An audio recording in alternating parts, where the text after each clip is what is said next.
Hey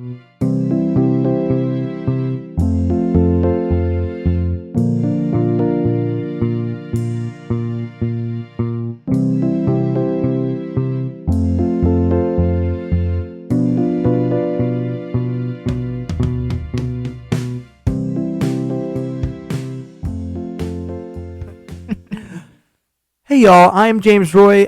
This is my lovely wife Courtney. Hello. And Texas beat USC in the 2006 national championship. I don't know if you can see if you're watching the video. I've got my Texas windbreaker on. She's got her USC sweatshirt on. It's a sweatshirt. Yeah, and Crew neck. throughout all the teams we both like, that the other one has a bad moment with. We somehow managed to make it work. Astros, Dodgers. Let's not talk about that. USC, Texas. The list goes on. Lakers and Rockets. At least we both like the Texans, right, babe? Go Texans. Go Texans. Do they have yeah. like a hand symbol? They usually just throw up the horns like Okay. Texas does. Okay. But I'd say that's more associated with Texas. Well, I feel like the wide Longhorns are the Texans. Maybe that could be it. Longhorns. But no. Mm. So today we're doing a review of Ghostbusters Afterlife. Yep. But before we get into that, we're going to talk about Die Hard and if it's a Christmas movie or not, because regardless of how many people you've heard talk about it, we want to talk about it now. So that's what's going to happen for now. Sorry, not sorry. Sorry, not sorry. Then we will get into our review of Ghostbusters Afterlife, a movie I would say is worth watching. Absolutely. But for now, let's do it. First off, I'll get your answer. I already know my answer to the question. Courtney, is Die Hard a Christmas movie? Well, what makes it a Christmas movie? What are specifications that make things a Christmas movie? I don't want to know what. We'll talk about that in a minute. Okay. What's your answer right now? Do you think it's a Christmas movie? I'm not gonna lie. I've never seen it. You've never seen it? No.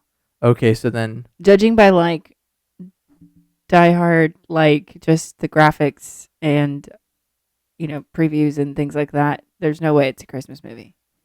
yeah, I mean, I Maybe feel like that. is the end scene on Christmas Day or something?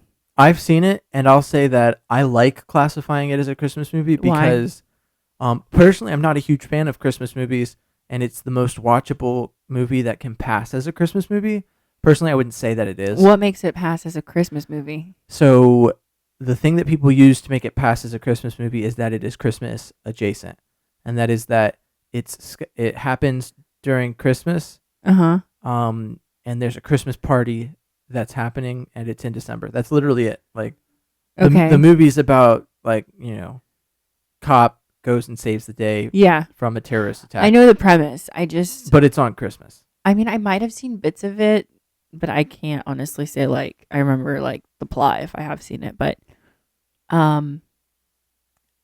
mean that would mean that every movie that has somewhat of a Christmas scene is a Christmas movie. No, yeah, people have made fun of the logic. I can't remember. Someone told me recently, they were like, "Oh, there's a Christmas scene in I want to say it was like a Batman movie, like one of the Christian Bale ones, but I can't remember which movie they used. It probably wasn't that.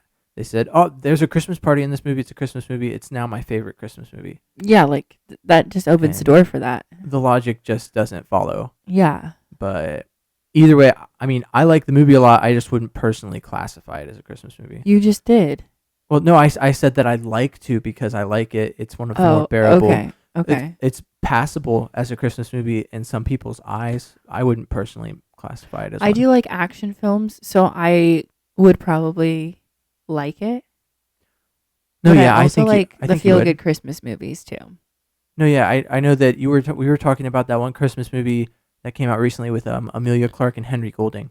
Yeah, and Last you said that Christmas. that one was good. It's so good. I haven't seen that one, but like personally, it's a mood, You're not gonna watch and be like happy-go-lucky, if you know what I mean. You're gonna be like, wow, Daenerys Targaryen really has changed over the past couple years. Yeah, babe. No, but I'm personally not super into Christmas movies, but I can't believe you. You could name a few, and I would tell you if I like Christmas with the Cranks. I've seen parts of it. It seems pretty I don't know. It's not like my The cup of Santa tea. Claus. Tim Allen's a solid actor. Elf. No, Jingle no. All the Way. That one's good. National Lampoon. That one was all right. I fell asleep right towards the end. You fell asleep way more. Okay, maybe the like middle. maybe in the middle of it. It was a late night. Okay. It's a Wonderful Life. It's a Wonderful Life has sentimental value, but like outside of the fact that it's the movie that my family would watch every year while decorating the tree. I mean, if I just outside of that, I wouldn't say that I much care for it. Charlie Brown Christmas. That one, yeah. Once again, that's a sentimental movie. Not for anything that actually has happened in my life. I just, I feel like it's such one of the bigger films associated with the holidays. So like, it's not that I don't like it. It's just that. Do you just not like that Jesus was born, or how could you not like Charlie Brown Christmas? Charlie Brown Christmas is good. Okay. It's not like that one is not one that I don't know how to describe how I feel about it. It's just like it's not amazing to me, but like I'd sit down and watch it. Polar Express. No, that one's it's so cringe. What? Can't A stand Christmas Carol. All the versions. A Christmas Mickey, Carol. Muppet. It's overplayed. Disney. If I was to pick the best What version, about the it's probably Grinch? Jim Carrey version. the best version of A Christmas Carol is probably the one where the duck play the Disney version with Mickey. The Mickey version. Yeah, Because Disney redid a version with Jim That's- Carrey, but that's the best one. okay. But what about which one? The last one I said. Yeah, what was the last The one? Grinch. The Grinch. So Jim Carrey version. the live How action. could you not? Like, we watch that when it's not Christmas. Shout out to my nephew Jax. It's like all right. It's not. Oh my word. I don't know. So But once again, it's just so cringe for me. so then I think you can rephrase this as you just don't like Christmas movies. Sure, if that's how you want to put it. But guess what, babe? What? We're watching Christmas movies. No, yeah, I feel that. Didn't you tweet like the 25 Days of Christmas Twitter account? You were like, my husband. I told my husband that I wanted to watch 25 movies, Days of And Christmas. and He he said, was like, "That's a lot of time." And they were like, "Here, we'll sign you up for this list to keep track of the 25 Days of Christmas. Yeah. Tune in." I was just like, I was like, I'm here for it. And so is my husband. Oh my gosh. Anyway, I guess on that note, now that we've really worn out the topic of Christmas movies, we can move into reviewing Ghostbusters Afterlife. Yeah, babe. Yeah. All right. Ghostbusters Afterlife. Pretty solid movie. If you're looking for the major actors, obviously Bill Murray, Dan Aykroyd, and Ernie Hudson were in it. And unfortunately, Egon, played by, I had his name up like just a second ago because I forgot it. He's one of the writers. I'll have to get back to you on that one. But Sigourney Weaver shows up in this one. Mm-hmm. And then newer characters like Paul Rudd. You've got McKenna Grace, which, if you're really into, artists in films, as AMC would describe it, that one movie about the genius math kid with Chris Evans and Jenny Slate. Mm-hmm. She plays the kid in that one, but you wouldn't be able to tell because they redid her hair to fit the role. Yeah.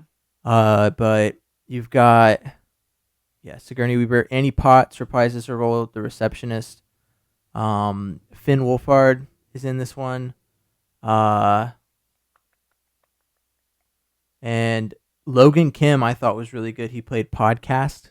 Oh my gosh. He was my favorite character. He was really good.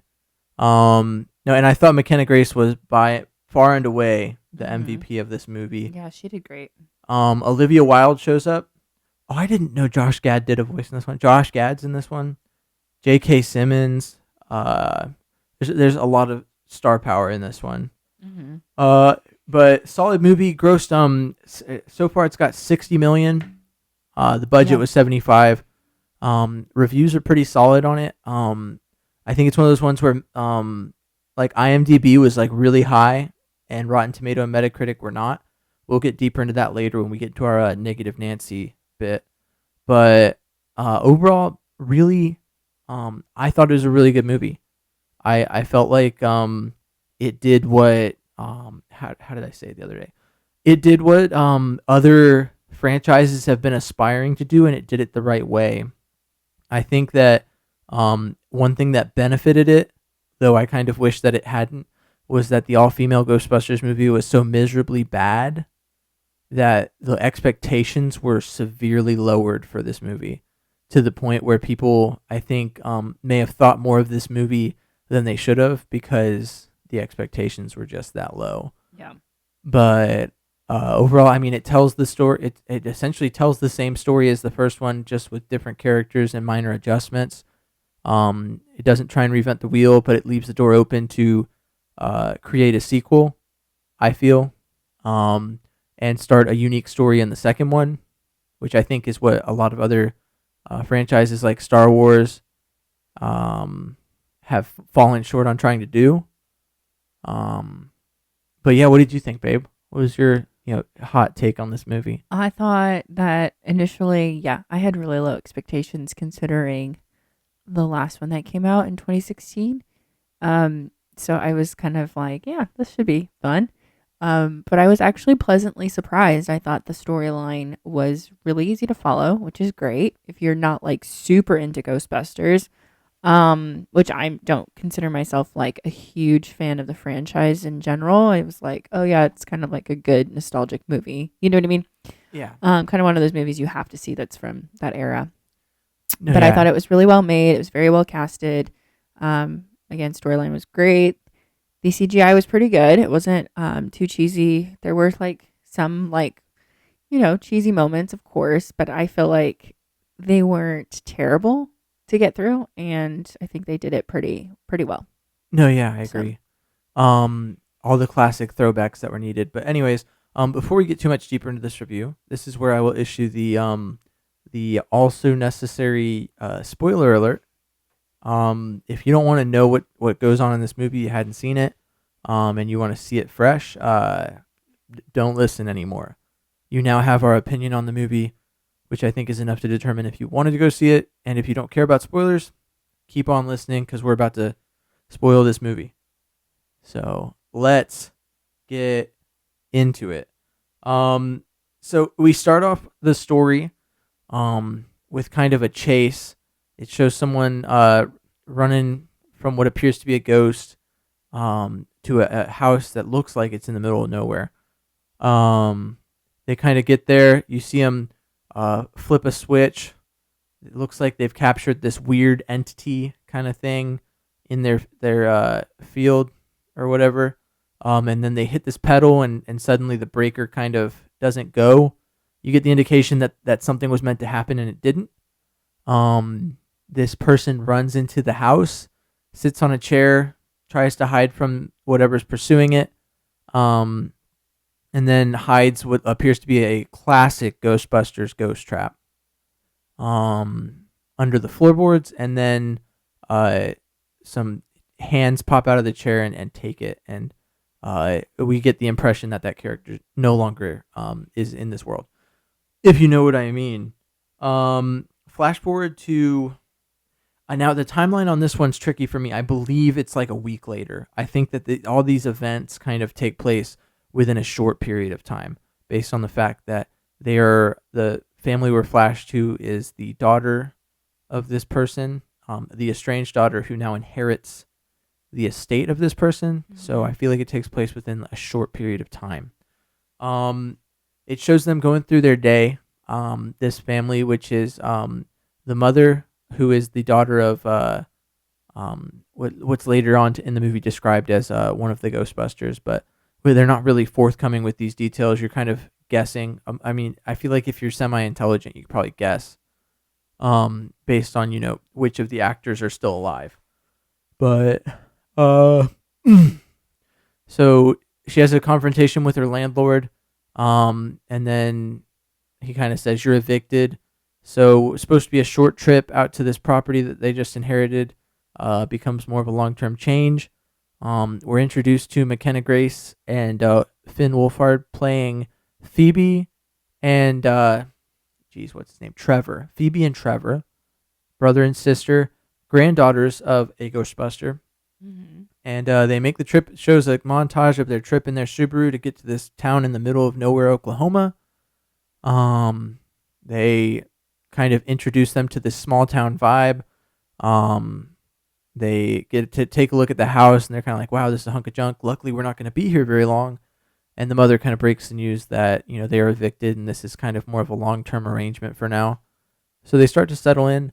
One of the things that kind of is a necessary plot device that was confusing to me was that Phoebe is a really smart kid, and they put her in summer school because they're there during the summer, which is interesting because typically kids that are underperforming go to summer school. So, Yeah. so that kind of It's was more or less like something for her to do. it was like the movie had to be set in summer, but like I guess it just didn't make sense. But it was necessary to bring in like Paul Rudd's character, who is the summer school teacher. So Phoebe's mom drops her off at summer school, meets Paul Rudd. They have a brief interaction. Um, Phoebe is very unentertained by summer school because it's like every day is the teacher brings in a TV and plays a movie.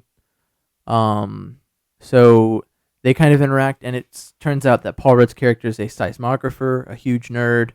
And I mean Phoebe's a huge nerd too. So, before she meets Paul Rudd's character and like talks about the random earthquakes that are happening in this area of Oklahoma, she meets the character that we referenced earlier, Logan Kim's character, Podcast, who is a vital character in this movie.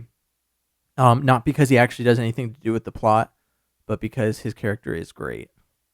A thing to behold. His acting is on point. He kind of plays the aloof, like the aloof guy that wants to document everything and is not fully there, is how I would describe it. But he kind of befriends Phoebe. Phoebe, I guess for kind of a background, is not very good at making friends, and is told to be herself, tells some jokes to her mother in the car before she goes into summer school, and that kind of comes back. It plays into the plot a lot later on. But anyway, they kind of do some investigating on the cause of these earthquakes, and they're kind of coming up short.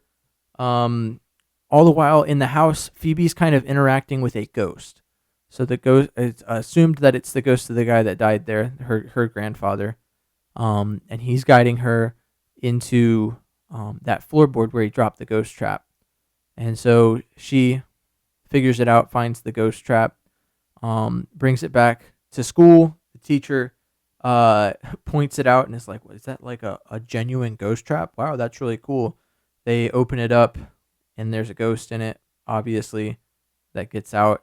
And so we kind of get to get taken through her discovery of like what's going on. All the while, Finn Wolfhard's character is kind of discovering like the ghost mobile and all this other stuff in the shed. He's fixing it up. He's gotten a job out in town. We're kind of like doing character development for a little bit, and then he gets the car running and he's going out and about exploring. Phoebe, in the meantime, has been introduced to the basement of the farmhouse where it turns out that her grandfather's a Ghostbuster. It's Egon, who is also the guy who died at the beginning of the movie, which makes sense since Egon's actor is dead in real life. So she discovers the proton. I can't remember what they call the things where they cross the streams.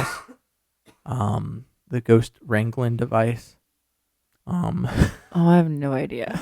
Um, You are more well, no, I was gonna say I way probably more know versed than I it. am. Her grandpa walks her through fixing it. She does a test run of it, and it works. And then they discover that there's a ghost in this warehouse. They pursue it, can't quite capture it. And so they're kind of walking on the side of the road. They run into Finn Wolfhard, Trevor. Trevor picks up Phoebe and Podcast, and they chase down this ghost. They're looking for it out in town. They find it. They tear up the town using their proton accelerator or whatever. I can't remember I think that's what it's called. Sounds good to me, babe. Sounds good. We'll go with that for here on out. Tear up the town. Eventually get caught by the police after they've captured that ghost. In the trap. In this scene they introduced the trap on wheels, which I can't remember if that was in Ghostbusters 2. It certainly wasn't in Ghostbusters 1 as far as I can recollect. It's been a minute, but I'm pretty sure that it wasn't shown in that movie. So yeah, a wild chase through town. They capture the ghost. They're put in jail. Their mom comes and gets them and is like, "Why are you the way that you are?" And bails them out. All the ghost tech is left with the police. They have that typical, "Why didn't you tell me that my grandfather was Egon? I blah blah blah. Why are you hiding this?" And it's like, because he never cared about me. All he cared about was ghosts, and why wasn't he there for me? And all these moments and stuff. And then we kind of step into discovering what's going on. So Egon's been doing something. When they're in jail, they call what's his face, Ray Stantz, which is Dan Aykroyd's character, and he's kind of like, "Oh, screw Egon, he's awful. He went crazy and left us." No one really understands why he left. Um, and then they said, "Well," at the end of the call, she says, "Well, I'm the granddaughter of Egon," and he goes, "Wait, what?" And then the cop hangs up for him. So now we've tied in the old Ghostbusters to this movie now, and that kind of becomes important a little later on.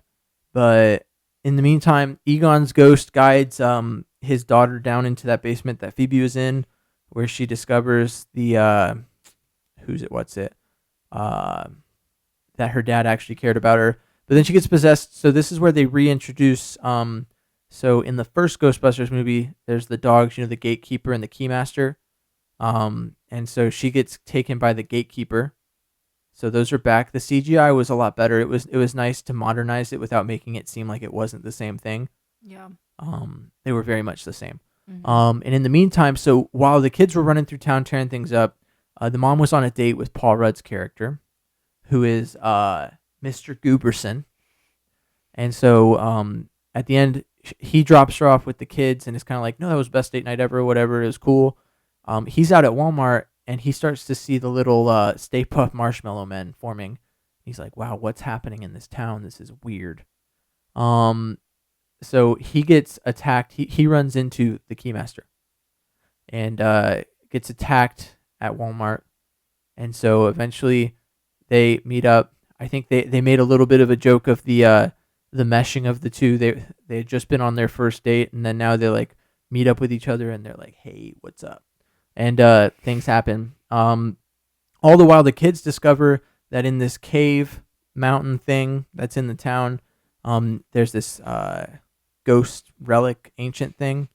And while they're there, it swells up and the earthquake starts to happen. And they see that Egon set up this trap to stop Gozer, who was from the first one. Once again, I told you that they fight the same thing. They just put a little different spin on it. Gozer's trying to reemerge into the world in Oklahoma. And Egon has set up a trap. So the trap is a bunch of those proton cannons that are holding it back. All the while, the dude who the town was named for, whose quest was like to set all this up, is like sitting there not rotting. His corpse is just kind of there, and it comes alive when the earthquakes happen. So that's kind of a weird side note. But they one of the cheesier moments, in my opinion. Yeah, I know, right? They decipher the years on the wall, and they go through and they're like, "Oh, this event happened that year," and it's like 1984. That was the year the Ghostbusters stopped Gozer, and it's like, well, the next year is 2021. So like it's kind of a map of like all the years when these things are supposed to happen. And so they get out of there and go try and sort through things. And while they're doing that, we flash back to Mr. Gooberson and the mother. And so they do their thing, and then they go down there and open up the gate. They tear apart the proton cannons so that Gozer can emerge. All the while, the kids break into the cop place and back up their tech, get the Ghostmobile, and they head out. No plan in mind, just ready to take on Gozer and figure it out as they go. They set off to the side. Gozer's emerged, and they kind of have this weird confrontation thing. This plays into what I said earlier, where Phoebe was using jokes to try and like break the ice with people. And so their grand plan is to send Phoebe out there, and Phoebe just starts telling jokes. Gozer is unentertained. By the way, side note, Gozer's face is Olivia Wilde, but the body was someone else. I don't know how they pulled that off, but It's easy. probably CGI you're effects, you're the green film suit. I don't know. There's a number of ways they probably could have done it. you're the film major. You probably Well, haven't you understand ever it better seen than I do. Avatar? Oh, speaking of Avatar, Sigourney Weaver. That's our Weaver. connection. Wow, making connections. Did you watch Avatar? I watched it, and Okay. the, Well, if you watch any of the behind the scenes stuff, you can see how they just set up all these well, we could talk about how Okay, Avatar anyways. is just like the least likely to have a sequel that anyone cared about. and they're coming out with one. They're making a sequel, and everyone's like, "Well, what was the original movie even about?" And oh my no gosh, one remembers. You just read too many memes about No how one it's remembers. the Pocahontas story just changed with anyway, characters. Anyway, so Gozer emerges. The jokes are being told, and Gozer's kind of like, "So are you like the human sacrifice?" And Phoebe's like, "The what?" I don't think she even actually comments. She's just like, "Are you done now? You want to die now or something?" All the while, Podcast is setting up the trap. He's got that remote trap under Gozer. He's driven it in there. He sets it off. They use a proton cannon to hold her or no, sorry, not Gozer. He gets one of the dogs. I think it's the gatekeeper, if I'm not mistaken, the one that possessed the mother.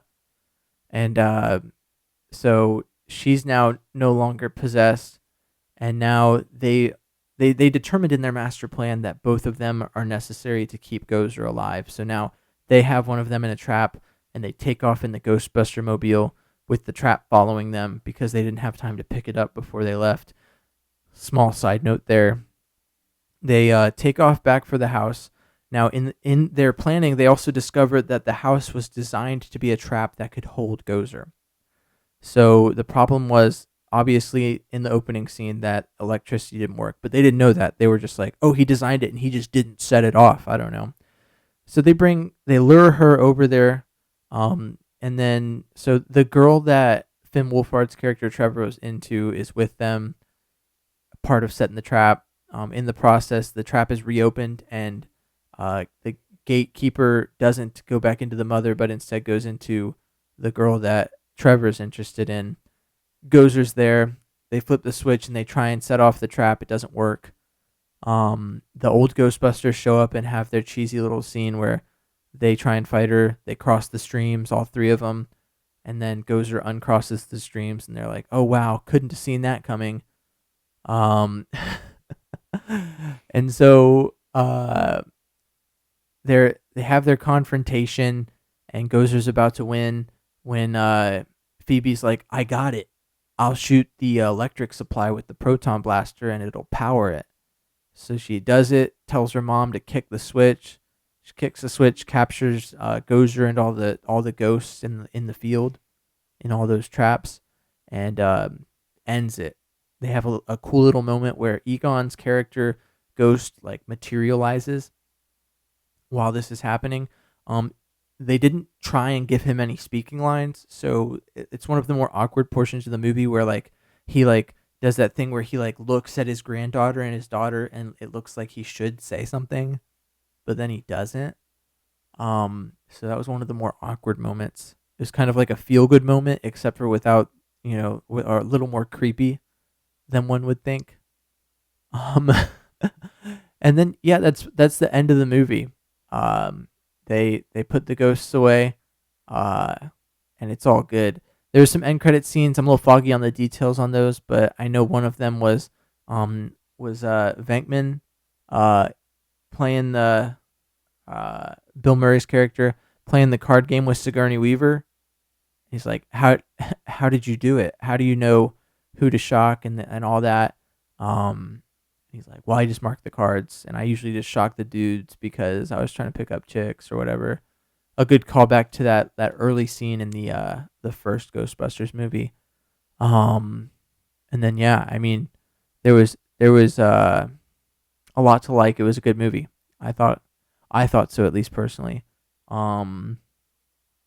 Big point for me, honestly, was that McKenna Grace made I feel like she made Finn Wolfhard look bad.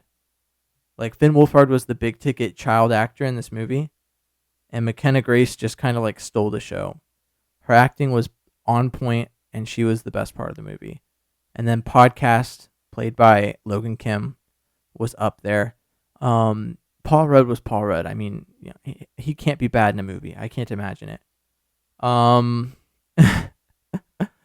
but no, I thought it was overall a good movie. What do you think, babe?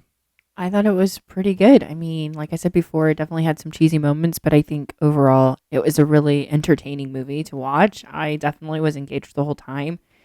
And yeah, there's going to be cheesy moments and some of the graphics, bringing in like this old character from the past and redesigning it for this like more current, up to date technology. I thought they did a pretty good job. I think the only cringe part, was Egon in the end. I just thought, like, I get it. Obviously, he's dead, so he's gonna be a ghost. Like that makes sense, and they're ghost hunters.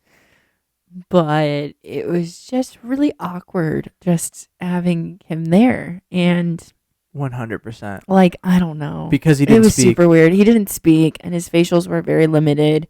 Well, the big thing is that those scenes had to be long to show the reaction of the characters that were alive, but they were long and there was no dialogue. Really long and no dialogue. Yeah, I agree. Super cringe. It was painful. That's my biggest complaint about the movie. But other than that, yeah, I mean, the kids did so good. The little podcast kid was so cute. He was hilarious, in my opinion. I know some people thought he was annoying, but I thought he was great. Good for jokes. Good for banter. Speaking of people that thought he was annoying, we're about to do our Negative Nancy bit. But first, babe, what did the people think? I kind of alluded to how each outlet reviewed the movie. Yeah, I was reading some reviews right now because, got to get the good one for Negative Nancy. But that's how you do. I'll switch back to the positive Pete's. I mean, yeah, the user rating is a 7.7. A lot of people kind of like it. I think people are surprised that it was pretty good. I think people definitely went into it with low expectations.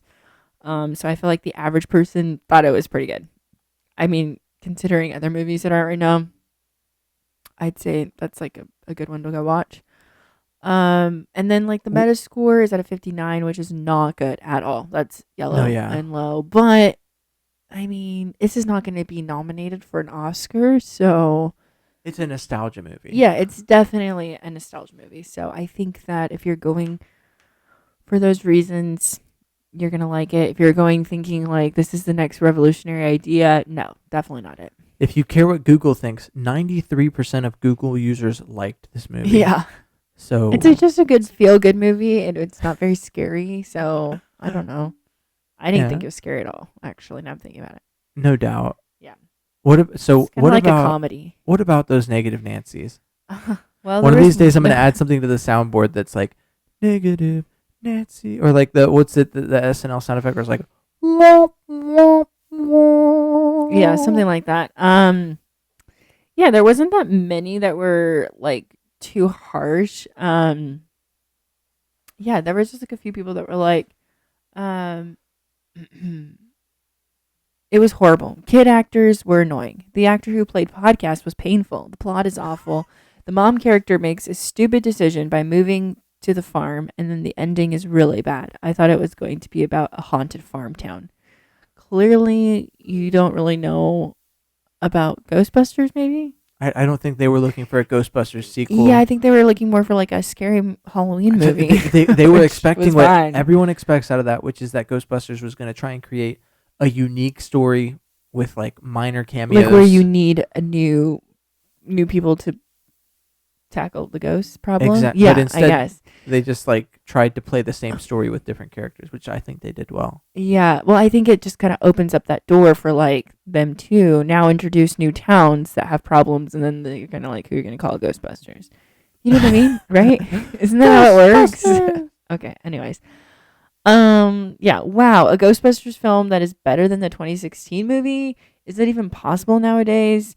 Never ever think this is Ghostbusters. This film only tries to suck your soul and your money and you out of, and will leave you with an empty void filled with false merch.